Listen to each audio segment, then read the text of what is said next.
عاقف نے اسے یاد دلایا، یہ امامہ نہیں ہے، یہ نہیں ہے امامہ ہاشم، مگر میرے ساتھ جانا ہے تمہیں، میں چلا جاؤں گا، مجھے تمہاری ضرورت نہیں ہے۔ وہ الٹے قدموں کندھا چڑھا کر بھاگتا ہوا کمرے سے نکل گیا۔ عاقف زیر لب کچھ بڑبڑایا، اس کا موڈ آف ہو گیا تھا۔ مڑ کر وہ سنوبر کے کمرے میں گھس گیا، جو ابھی بھی حیرانی سے نوٹوں کے ڈھیر کو دیکھ رہی تھی۔ سیڑھیاں اب بھی اسی طرح تاریک تھیں، مگر اس بار وہ جس ذہنی حالت میں تھا اسے کسی دیوار، کسی سہارے، کسی روشنی کی ضرورت نہیں تھی۔ وہ اندھا دھند تاریک سیڑھیوں سے نیچے بھاگا اور بری طرح گرا۔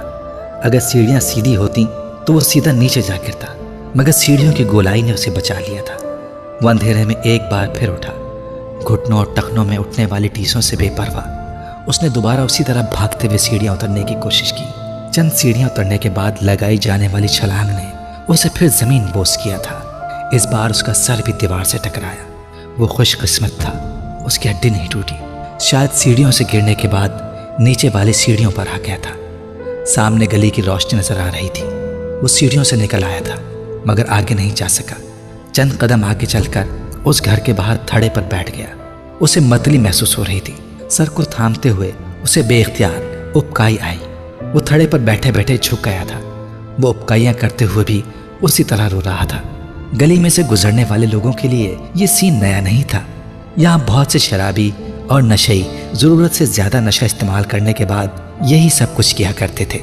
صرف سالار کا لباس اور حلیہ تھا جو اسے کچھ مہذب دکھائی دے رہا تھا، اور اس کے آنسو اور واویلا کسی طوائف کی بے وفائی کا نتیجہ تھا شاید۔ طوائف کا کوٹھا ہر کسی کو راس نہیں آتا۔ گزرنے والے طنزیہ مسکراہٹ کے ساتھ اسے دیکھتے ہوئے گزر رہے تھے۔ کوئی اس کے پاس نہیں آیا تھا۔ اس بازار میں حال و احوال جاننے کا رواج نہیں تھا۔ عاقف نیچے نہیں آیا تھا، آتا تو شاید سالار کے پاس رک جاتا۔ امامہ ہاشم وہاں نہیں تھی، سنوبر امامہ ہاشم نہیں تھی۔ کتنا بڑا بوجھ اس کے کاندھوں سے اٹھا لیا گیا تھا، کیسی اذیت سے اسے بچا لیا گیا تھا۔ تکلیف دے کر اسے آگہی نہیں دی گئی، صرف تکلیف کا احساس دے کر اسے آگہی سے شناسا کر دیا گیا تھا۔ اسے وہاں نہ دیکھ کر وہ اس حالت میں جہاں پہنچا تھا، وہ اسے وہاں دیکھ لیتا تو اس پر کیا گزرتی۔ اسے اللہ سے خوف آ رہا تھا، بے پناہ خوف۔ وہ کس قدر طاقتور تھا، کیا نہیں کر سکتا تھا۔ وہ کس قدر مہربان تھا، کیا نہیں کرتا۔ انسان کو انسان رکھنا اسے آتا تھا، کبھی غضب سے، کبھی احسان سے۔ وہ اسے اس کے دائرے میں ہی رکھتا تھا۔ اسے کبھی اپنی زندگی کے اس سیاہ باپ پر اتنا پچھتاوا، اتنی نفرت نہیں ہوئی جتنی اس وقت ہو رہی تھی۔ کیوں آتا تھا میں یہاں پر؟ کیوں خریدتا تھا میں ان عورتوں کو؟ کیوں گناہ کا احساس میرے اندر نہیں جاگتا تھا؟ وہ چبوترے پر بیٹھا دونوں ہاتھوں سے سر پکڑے بلک رہا تھا۔ اب جب میں یہ سب کچھ چھوڑ چکا ہوں تو اب کیوں یہ تکلیف، یہ چبھن ہو رہی ہے مجھے؟ میں جانتا ہوں مجھے اپنے ہر عمل کے لیے جواب دہ ہونا ہے، مگر یہ حساب یہاں اس طرح نہ لے۔ جس عورت سے میں محبت کرتا ہوں اسے کبھی بازار میں نہ پھینک۔ وہ روتے ہوئے رکا۔ کون سا انکشاف کہاں ہو رہا تھا؟ محبت۔ وہ گلی سے گزرتے لوگوں کو دیکھتے ہوئے بے یقینی سے بڑبڑایا، کیا میں اس سے محبت کرتا ہوں؟ کوئی لہر اس کے سر سے پیروں تک گزری تھی۔ کیا یہ تکلیف صرف اس لیے ہو رہی ہے مجھے کہ میں اس کے چہرے پر سائے لہرائے تھے؟ کیا وہ میرا پچھتاوا نہیں ہے، کچھ اور ہے؟ اسے لگا وہ وہاں سے کبھی نہیں اٹھ پائے گا۔ تو یہ پچھتاوا نہیں، محبت ہے جس کے پیچھے میں بھاگتا پھر رہا ہوں۔ اسے اپنا جسم ریت کا بنا ہوا لگا۔ امامہ پھانس نہیں ہے، روگ ہے۔ آنسو اب بھی اس کے گالوں پر بہہ رہے تھے، اور اس بازار میں اس عورت کی تلاش میں اٹھتے میرے قدموں میں لرزش اس لیے تھی کیونکہ میں نے اسے اپنے دل کے اندر کہیں بہت اونچی جگہ رکھا تھا، وہاں جہاں خود میں بھی اس کو محسوس نہیں کر پا رہا تھا۔ چیک میٹ 150+ IQ لیول کا وہ مرد منہ کے بل زمین پر گر گیا تھا۔ وہ ایک بار پھر پھوٹ پھوٹ کر رونے لگا۔ کون سا زخم تھا جو وہاں بیٹھا ہرا ہو رہا تھا؟ کون سی تکلیف تھی جو اسے سانس لینے نہیں دے رہی تھی؟ آئینے نے اسے کہاں برہنہ کیا تھا؟ اسے کیا یاد تھا، کیا لیا تھا؟ وہ اٹھ کر وہاں سے چلنے لگا، اسی طرح بلک بلک کر روتے ہوئے۔ اسے خود پر قابو نہیں تھا۔ اسے پاس سے گزرنے والوں کی نظروں کی بھی پرواہ نہیں تھی۔ اسے اپنے وجود سے کبھی زندگی میں اتنی نفرت محسوس نہیں ہوئی تھی جتنی اس وقت ہو رہی تھی۔ وہ ریڈ لائٹ ایریا کی اس زندگی کا سب سے سیاہ باب تھا، ایسا سیاہ باب